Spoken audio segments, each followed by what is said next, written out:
저는 원래 전공이 건축이었습니다. 그래서 건축기사로 사회생활을 시작해서 그 다음 현장 소장을 하다가 그 다음에 자그마한 건설회사를 운영하다가 하나님 부르심을 받았어요.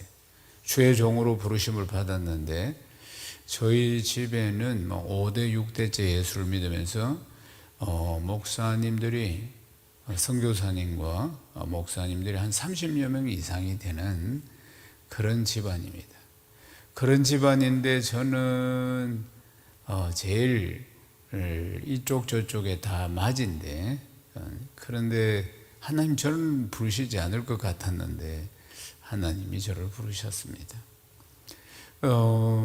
그리고 나서 이제 저는 하던 사업을 정리하고 그리고는 이제 신학대학원을 갔습니다. 그런데 참 하나님의 부르심을 받고 신학을 하지만은 현실이 만만치 않았습니다. 여러 가지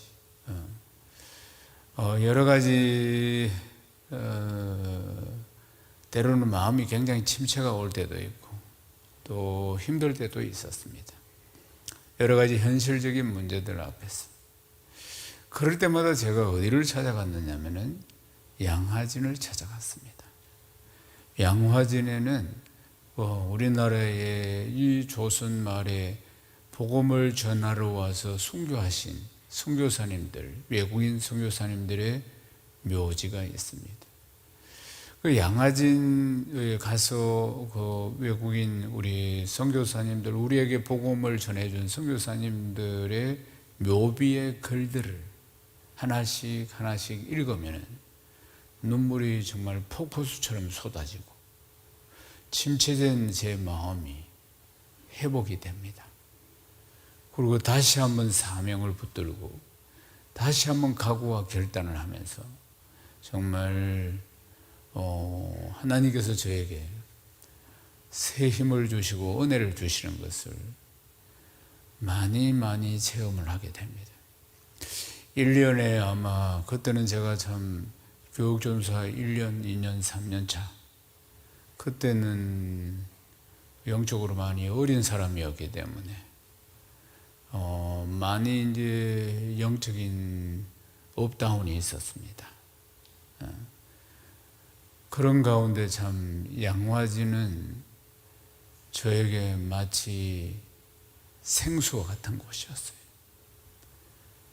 여러 가지 주의 종의 길로 가면서도 갈증과 갈등과 또 갈망과 여전히 남아있는 어떤 세속의 욕망들 이런 것들이 말이에요. 그러니까 여러 가지 경제가 어려웠겠죠. 그러니까 말이에요. 그럴 때마다 제가 리비아를 한번 다녀와야 되나 이런 생각도 했습니다. 리비아가 뭐냐면은 건설 현장입니다. 말하자면 그럴 때마다 그런 두 마음이 생길 때마다 양화진을 갔던 것 같습니다. 그곳에 가면은 표현하기 힘들 정도의 강력한 은혜가 있습니다. 그리고 제가 복음의 빚진 자라는 것을 깊이 깨닫습니다. 조선 어두운 시대에 이분들이 한 번도 본 적도 와본 적도 없는 조선 땅에 하나님이 부르신다고 오신 분들입니다. 한 달도 채 살지 못하고 가신 분들도 있고 그리고 몇 년씩 사역을 하시다가 떠나신 분들도 있고 우여곡절이 참으로 많습니다. 많은 핍박 속에서 무지몽매한 이 백성들에게 복음의 빛을 전한 분들입니다. 그들의 순교의 피가 있었기 때문에 오늘의 우리가 있는 것입니다. 할렐루야. 우리는 늘 그 은혜를 기억해야 할 줄로 믿습니다. 내가 빚진 자라는 것을, 복음의 빚진 자라는 사실입니다. 오늘 우리가 읽은 말씀은 한 중풍병자 이야기입니다. 예수님께서 가브나움이라는 곳에 가서 한 집에 들어가서 머물게 되었는데 그때 사람들이 인산인해로 밀려옵니다. 그 집, 그 마당까지 가득 찼습니다. 예수님이 가시는 곳마다 사람들이 이렇게 몰려왔습니다. 많은 표적과 기사들이 나타났기 때문이죠. 이날도 역시 마찬가지였습니다. 오늘 말씀의 주인공은 중풍병자인데 이 중풍병자를 어떻게 하든지 예수님께 보여가지고 기도받아가지고 이 중풍을 고치겠다고 그렇게 도와주겠다고 생각한 사람들이 있었습니다. 마가복음 2장 3절을 읽겠습니다. 사람들이 한 중풍병자를 네 사람에게 메워가지고 예수께 올세. 중풍병인데 움직일 수가 없습니다. 뇌출혈이나 뭐 이런 것들이 있었겠죠. 그래서 들것에 실어서, 그래서 사람들이 한 중풍을 네 사람에게 메워가지고 들것에 실어서 메워가지고 예수님께 왔다 하는 것입니다. 이 중풍병자는 몸도 가눌 수가 없습니다. 그래서 네 사람의 도움이 필요했다는 것입니다. 사랑하는 여러분, 요한복음 5장에 보면은 베데스다 연못이 나옵니다. 베데스다 연못에는 38년 된 병자가 누워서 자기가 치료받을 날을 기다리고 있었습니다. 베데스다 연못의 전설이 뭐냐? 가끔씩 하늘에서 천사가 내려와서 물을 흔들었을 때, 그때 물이 흔들릴 때, 물이 움직일 때, 그때 제일 먼저 들어가는 사람은 고침을 받는 것입니다. 무슨 병이든지. 그래서 베데스다 연못가에는 수많은 환자들이 그때를 기다리고 있었습니다. 그러나 38년이나 된 병자는 바랄 길이 이 한 길밖에 없는데, 그런데 그가 들어가려고 하면 이미 다른 사람이 다 들어가고 없는 겁니다. 기력이 쇠할 대로 쇠한 사람이기 때문에 그런 것 아니겠습니까? 그런데 그 앞에 누가 나타났습니다. 그리고 이렇게 질문합니다. 네가 낫고자 하느냐? 이렇게 질문합니다. 38년 된 병자가 이렇게 대답합니다. 요한복음 5장 7절을 읽겠습니다. 병자가 대답하되 주여, 물이 움직일 때 나를 못에 넣어주는 사람이 없어 내가 가는 동안에 다른 사람이 먼저 내려가나이다. 이 낯선 남자에게, 이 낯선 사람에게 지금 38년 된 병자가 하소연을 하고 있는 겁니다. 물이 움직일 때 그때 나를 못에 넣어주는 사람이 없습니다. 그러니까 나를 도와주는 사람이 없다 그 말입니다. 나는 도움의 손길이 정말 필요한데 내 몸을 가지고는 신속하게 들어갈 수가 없는데, 나는 도움의 손길이 정말 필요한데 사람들이 나를 도와주지 않습니다. 사랑하는 여러분, 육신의 병 고통스럽습니다. 육신의 병 기분도 다 다운이 됩니다. 우울해집니다. 육신의 병, 그 병이 나를 괴롭게 만듭니다. 그러나 우리의 육신만 있는 것이 아닙니다. 우리 안에는 영혼이 있어요. 육신도 병들 뿐만 아니라 영혼도 병듭니다. 육신도 건강해야 하고 영혼도 건강해야 하는 것입니다. 우리는 영적인 존재라는 사실이에요. 그러나 사람들은 우리가 영적인 존재라는 사실을 잘 모릅니다. 육신의 병이 있으면 그걸 고치려고 몸부림을 치기도 하고 애를 쓰기도 하지만은 자신의 영혼의 병을 잘 모릅니다. 죄로 말미암아 죽은 영원한 죽음을 향해서 가고 있는 내 영혼의 문제, 이것은 사람들이 깨닫지도 못하고 있습니다. 마태복음 7장 14절 말씀을 읽어보십시다. 생명으로 인도한 문은 좁고 길이 협착하여 찾는 자가 적음이라. 구원에 이르는 문은 좁다고 이야기하죠. 그래서 그 길은 협착하기 때문에 좁은 문 들어갈 사람이 없다는 것입니다. 다 넓은 길로 육신의 정욕과 목의 정욕과 이 세상의 자랑 쫓아가는데 넓은 문으로 들어간다는 사실 아니겠습니까? 사랑하는 여러분, 그들은 좁은 길, 좁은 문을 모릅니다. 그들에게는 구원의 문, 좁은 문, 은혜의 문, 좁은 문, 사랑의 문, 좁은 문, 그 좁은 문을 데리고 갈 돕는 손길이 필요하다는 사실입니다. 모든 사람들이, 세상 사람들이 넓은 길로, 넓은 문으로 가기 때문에 그 길인 줄 알고 다 가고 있다는 것 아니겠습니까? 생명으로 인도한 문은 좁고 길이 협착하여 찾는 자가 적음이라. 이 중풍병자에게 다행히 도움의 손길이 왔습니다. 3절 기록에 보면은 네 사람이 맺다는 거 아니겠습니까? 들것에 실어서 맺다 이 말입니다. 근데 주님이 고쳐주실 때 보면은 이 네 사람의 믿음을 보고 고쳐주셨대. 그러니까 이 네 사람은 친척이거나 지인이거나 친구이거나 아주 절친일 것이라고 볼 수가 있습니다. 왜요? 지금 들고 중풍병자를 들것에 실어서 들고 오긴 해왔는데 인산인해를 이루고 있으니까 들어갈 수가 없었다 그 말입니다. 그러면 거기서 그만둘 수도 있는데 어떻게 했다는 겁니까? 그들이 지붕으로 올라갔다 이 말입니다.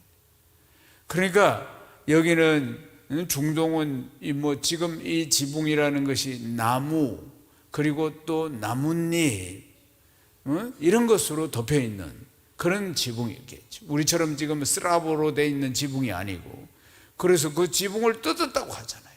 지붕을 이 네 사람이 들것에 실어서 올라가서 그리고 지붕을 뜯어가지고 그리고 내려다 보니까 예수님이 거실에 딱 앉아 계시거든. 그래서 줄을 매가지고 이 중풍병 환자를 지붕을 뜯었어. 그리고 밑으로 내렸다 이 말입니다. 누가 이렇게 할 수가 있겠습니까? 그러니까 아주 친한 사이가 아니면은 지인이 아니면은 그렇게까지 안 할 것이라 그 말입니다. 말하자면은 중풍병자는 주님을 만나야 되는데 정말 주님을 만나게 할 수 있는 도움의 손길이 필요했던 것입니다. 이 사람은 거동이 불편한 사람이고, 사랑하는 여러분, 이 도움의 손길로 인해서 이 중풍병자가 고침을 받는데, 그러나 이 도움의 손길은 얼마나 수고로운 손길이냐. 메고 올라갔지요. 지붕으로 올라갔지요. 지붕을 뜯어내야지요. 그리고 달아내야지요. 얼마나 수고로움이 많습니까? 사랑하는 여러분, 그런데 기꺼이 도와주는 장면을 보십시오. 기꺼이 지붕을 뜯고 달아내리고, 마가복음 2장 5절 말씀 읽어보십시오. 예수께서 그들의 믿음을 보시고 중풍병자에게 이르시되 작은 자야 네 죄사함을 받았느니라 하시니 아멘. 그들의 믿음을 보시고 지금 주님이 중풍병자를 고쳐주시는 것 아니겠습니까? 사랑하는 여러분, 우리의 육신의 병뿐만 아니라 내 영혼의 병을 치료하실 수 있는 분이 누구십니까? 주 예수 그리스도 한 분뿐입니다. 아멘이십니까? 우리를 죄에서 구원하실 분이 누구십니까? 주 예수 그리스도 한 분밖에 없습니다. 오직 예수님 한 분밖에 없다는 것입니다. 사랑하는 여러분, 우리가 수고를 마다하지 않고 적극적으로 복음을 전해야 할 이유가 바로 이것 때문인 것입니다. 사도행전 16장 31절 말씀 읽겠습니다. 이르되 주 예수를 믿으라 그리하면 너와 내 집이 구원을 받으리라 하고 아멘. 사도 바울과 실라가 빌립보에서 복음을 전하고 있을 때 이 말씀의 배경은 이렇습니다. 점치는 귀신 들린 여종 하나가 사도 바울을 따라다니면서 교회성을 지르면서 복음 전하는 것을 방해하는 거예요. 점치는 귀신이 들었습니다. 그래서 이 빌립보의 이 여종은 점치는 귀신이 들렀고 그 위에 주인이 있겠지. 여종이니까, 종이니까 말이에요. 종이 복채를 다 받는 겁니다. 수입이 아주 이 점치 주는 것 때문에 수입이 상당하다 그 말입니다. 그게 자기 종이라 그 말이에요. 자기 여종이 점치는 귀신이 들었어요. 그래서 사람들이 복채를 들고 와서 점을 보는 겁니다. 그게 다 자기 수입이라. 그런데 사도 바울이 이 점치는 귀신을 예수 이름으로 쫓아내버립니다. 왜냐하면 따라다니면서 복음 전하는 걸 방해하니까. 그래서 이 여인은 건강한 여인이 되었습니다. 귀신이 떠나가고, 그리고 건강한 여성이 되었는데, 근데 문제는 뭐냐? 이 주인이, 이 종의 주인이 자기의 수입이 이제 끊어지니까 그게 아주 그냥 속상하고, 그리고 또 기분 나쁘고 막 이러니까 그래가지고 모함을 해가지고 바울과 실라가 옥에 갇히게 됩니다. 그리고 매를 맞고 착고를 차고 이 감옥에 갇혔는데, 바울과 실라가 기도하고 찬양하니까 하나님이 천군 천사를 보내가지고 옥토를 흔들고 지진이 일어나고, 그리고 옥문이 다 열렸습니다. 옥문이 다 열렸는데 있던 죄수들이 다 나갑니다. 옥문이 열리니까. 그러나 바울과 실라는 나가지 않습니다. 뒤늦게 간수가 알아가지고 보니까 아이고 옥문이 다 열리고 죄수들은 다 도망가고 없고 하니까 내일 되면 자기가 참수형을 당할 테니까 이것 때문에 그래서 칼을 뽑아가지고 자기를 하려고 할 때 사도 바울이 그걸 보고 네 몸을 상하게 하지 마라. 우리가 다 여기 있다. 우리는 여기 있다. 그렇게 이야기를 하는 것입니다.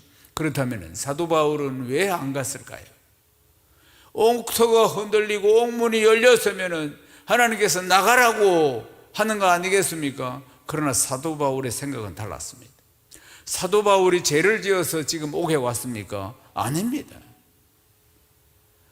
모함을 당해서 지금 왔지 않습니다. 사도 바울은 항상 그렇습니다. 하나님은 실수하지 않으시는 하나님께서 왜 옥으로 보내실까? 여기에 구원받을 자가 있기 때문이다. 항상 그걸 생각하는 것입니다. 대단한 분이죠. 복음 전하는 것 외에는 소망이 없는 분이었습니다. 그러니까 이 옥에 보냈을 때는 반드시 구원받을 자가 있다는 것을, 그래서 안 나가고 딱 있었던 것입니다. 말하자면 그러니까 간수가 보니까 칼을 빼고 자살하려고 하니까 우리가 여기 있다 몸을 상하게 하지 마라. 그러니까 무서워서 벌벌 떨던 간수가 이렇게 말합니다. 어떻게 하여야 구원을 받을 수 있습니까? 왜 간수가 이런 말을 했겠습니까? 바울과 실라가 보통 사람이 아니라는 것을 그때서야 알게 된 겁니다. 옥문이 열리고 이들이 찬양하고 기도하니까 지진이 일어나고 옥문이 열리고, 그런데도 나가지 않고 있는 사람, 정말 초자연적인 역사 아니겠어요? 초자연적인 역사를 일으키고 있는 이 바울이 보통 사람이 아니다 하는 것을 깨닫고는 어떻게 하여야 구원을 받을 수 있습니까? 질문이 그랬다 그 말입니다. 분명히 평범한 인생이 아니라는 것을 알게 된 겁니다. 그러니까 그 유명한 말씀이지, 주 예수를 믿으라 그리하면 너와 내 집이 구원을 받으리라. 아멘이십니까? 예수 믿으면 됩니다. 우리는 너무나 잘 알고 있는데 이 세상 사람들은 이것을 모르고 있습니다. 예수 믿으면 예수님이 길이요 진리요 생명 되시는데도 불구하고 그들은 눈이 가려져서 알지 못하고 귀가 막혀서 듣지를 못하고 있다는 것입니다. 사랑하는 여러분, 세상 사람들은 내가 길이요 진리요 생명이다, 이 말씀의 진리를 깨닫지를 못하고 있다는 거 아니겠습니까? 그저 자기가 생각하는 것이 옳은 길이라 생각하고 살아가고 있어. 다 그 길로 가고 있으니까 그게 다 사망의 길인데도 불구하고 한 번 죽는 것은 정한 것이고 그 다음 심판이 있는데 그 길 모르고 쫓아가고 있는 것 아니겠습니까? 사랑하는 여러분, 영적으로 보면 그들이 다 중풍병자들입니다.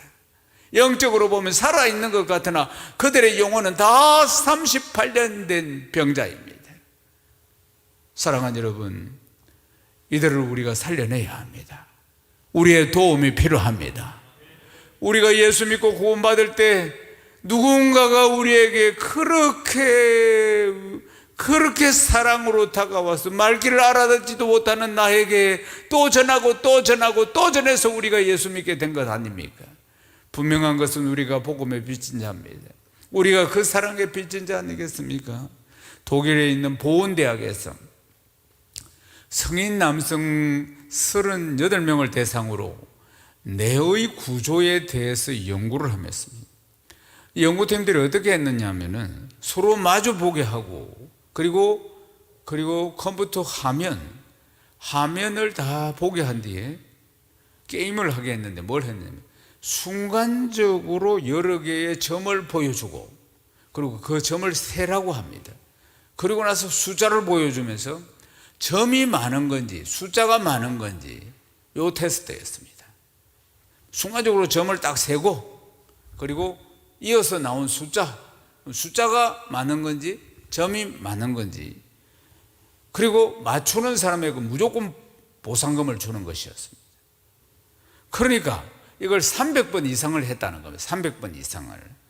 그러면서 뇌의 구조를 내가 어떻게 변하는가를 조사를 해보니까 첫 번째, 보상금이 클수록 내가 활발히 움직인다. 두 번째, 서로 성공했을 때보다 나만 성공했을 때 더 행복해한다. 세 번째, 돈을 받지 않으면 내가 움직이지 않는다. 결코 반응하지 않는다. 그러니까 결론적으로는 내가 상대방보다 더 뛰어날 때, 그리고 내가 더 많은 돈을 벌 때 사람들이 내가 즐거워서 도파민이 막 나온다는 이야기입니다. 이 실험을 한 아민 포쿠 교수가 그랬습니다. 사람은 다 같이 똑같은 돈을 받는 것보다도 주변 사람들보다 내가 더 많은 돈을 받을 때 그때 행복감을 느낀다, 이런 이야기를 하는 것입니다. 그러니까 남성들에 대한 가장 큰 자극이 뭐냐면은 사회적 경쟁이다, 이런 결론을 내렸습니다. 그러니까 인생은 본능적으로 이기적이고 경쟁적이라, 그 말입니다. 그러니까 인간은 태어날 때부터 이기적인 본성을 가지고 있는 죄인이라 이 말이에요. 그러니까 항상 제약된 본성을 가지고 있다는 것입니다. 그리고 제약된 본성대로 살면은 계속 매일 지옥을 향해서 가는 겁니다. 자기도 모르게. 사랑하는 여러분, 길은 하나밖에 없습니다. 구원받을 길은 주 예수 그리스도 한 분밖에 없습니다. 구원의 길도 알지 못하고 본성적으로 살아가고 있는 거 아니겠습니까? 자기가 죄인인 줄도 모르고 자기의 영혼을 어떻게 해야지 구원받을 길이 있는지도 모르고 살아가고 있는 자입니다. 디모데후서 4장 2절 말씀을 읽겠습니다. 너는 말씀을 전파하라. 때를 얻든지 못 얻든지 항상 힘쓰라. 범사의 오래 참음과 가르침으로 경책하며 경계하며 권하라. 사랑하는 여러분, 때를 얻든지 못 얻든지 이 복음을 전해야 하는 것입니다. 아멘이십니까? 때를 얻든지 못 얻든지 복음을 전하는데 우리의 오래 참음이 필요하고 우리의 인내가 필요하다고 지금 말씀하고 있다는 사실입니다. 마가복음 2장 5절 말씀도 읽어보십시다. 예수께서 그들의 믿음을 보시고 중풍병자에 이르시되 작은 자야 네 죄사함을 받았느니라 하시니. 아멘. 천장에서 이렇게 달아서 내려왔는데 이제 네 죄사함을 받았느니라 중풍병자를 보고 이렇게 이야기합니다. 그러니까 그 자리에 누가 있었느냐? 서기관이 있었는데 서기관이 딱 보면서 이건 신성모독이다, 이래. 죄를 누가 사할 수 있습니까? 하나님만이 죄를 사할 수 있는데 예수님이 네 죄를 사하노라, 이렇게 이야기했다, 그 말이에요. 그러니까 예수님이 서기관이 딱 그 생각을 하고 있다는 것을 아시고 딱 서기관에게 이야기를 합니다. 마가복음 2장 9절에서 12절을 읽겠습니다. 중풍병자에게 네 죄 사함을 받았느니라 하는 말과 일어나 내 상을 가지고 걸어가라 한 말 중에 어느 것이 쉽겠느냐? 그러나 인자가 땅에서 죄를 사하는 권세가 있는 줄을 너희에게 알게 하려 하노라 하시고 중풍병자에게 말씀하시되 네가 내게 이르노니 일어나 네 상을 가지고 집으로 가라 하시니 그가 일어나 그 상을 가지고 모든 사람 앞에서 나가거늘 그들이 다 놀라 하나님께 영광을 돌리며 이르되 우리가 이런 일을 도무지 보지 못하였다 하더라.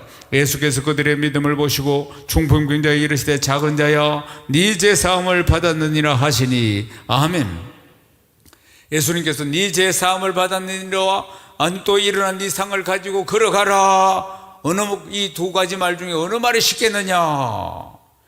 그래서 사람들에게 예수님이 제사하는 권세가 있다는 것을 알게 하고자 중풍병자를 향해서 실려서 온 그 상, 그 들 것을 들고 일어나 가라, 그렇게 말씀하셨다, 그 말입니다. 사람들이 다 놀란 겁니다. 사랑하는 여러분, 내 육신의 문제, 내 영혼의 문제 해결해 주실 분은 주 예수 그리스도 한 분밖에 없습니다. 아멘이십니까? 주님만이 능력의 하나님이십니다. 여러분 아멘이십니까? 로마서 1장 14절을 읽어보십시다. 헬라인이나 야만인이나 지혜 있는 자나 어리석은 자에게 다 내가 빚진 자라. 꼭 기억하십시오.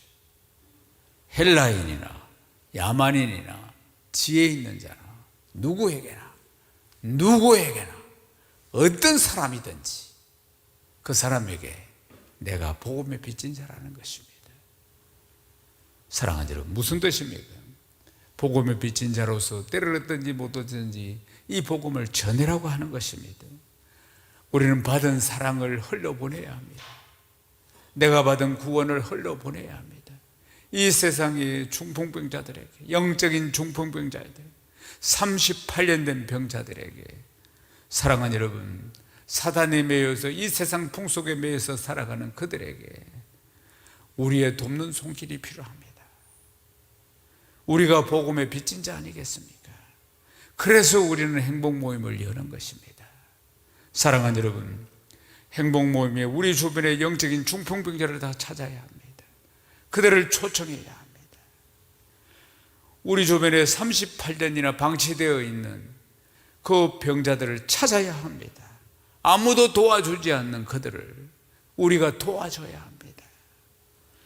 사랑하는 여러분, 구원에 목말라 하는 예비된 영혼, 갈급한 자, 그들 안에는 인생의 갈등, 갈망, 갈증들이 차고 넘친다는 걸 기억해야 합니다. 이게 아닌데 하면서 답을 찾지 못하고 그 길로 계속 종말을 향해서 가고 있는 인생들 아니겠습니까? 사랑하는 여러분, 행복 모임에 초청하셔야 합니다. 그들에게 복음을 전해야 합니다. 우리의 도움의 손길이 필요하다는 것 아니겠습니까? 사랑을 흘려보내야 합니다. 관계 맺기를 통해서 또 우리가 초청하고 기도해야 합니다. 우리가 복음의 빚진 자 아니겠습니까? 사랑하는 여러분, 우리 주변에 소외된 사람들이 누구입니까? 우리 주변에 중풍병자가 누구입니까? 우리 주변에 38년 된 환자가 누구입니까? 세상에 묶여있는 자들이 누구입니까? 사주팔자 운명에 매여서 헤어나오지 못하는 사람들이 누구입니까? 우리의 수고가 필요합니다. 침상을 메고 가고 지붕을 뜯어내고 주님 앞에 줄을 달아서 내리는 수고 말입니다. 사랑하는 여러분, 행복 모임을 통해서 우리의 도움의 손길이 그들에게 필요한 것입니다. 주님 앞에 나오면 그들의 인생의 문제는 다 해결될 줄로 믿습니다. 영적인 문제, 육적인 문제, 어떤 문제든지 말입니다. 영혼이 잘 되고 범사가 잘 되고 강건한 역사가 주님 만나면 일어나게 될 줄로 믿습니다. 진정한 행복을 만나게 될 줄로 믿습니다. 이번 행복 모임을 통해서 기꺼이 도움의 손길을 보내시고 우리의 도움의 손길을 통해서 수많은 영혼들이 구원받는 역사들 일어나기를 주님의 이름으로 축원합니다.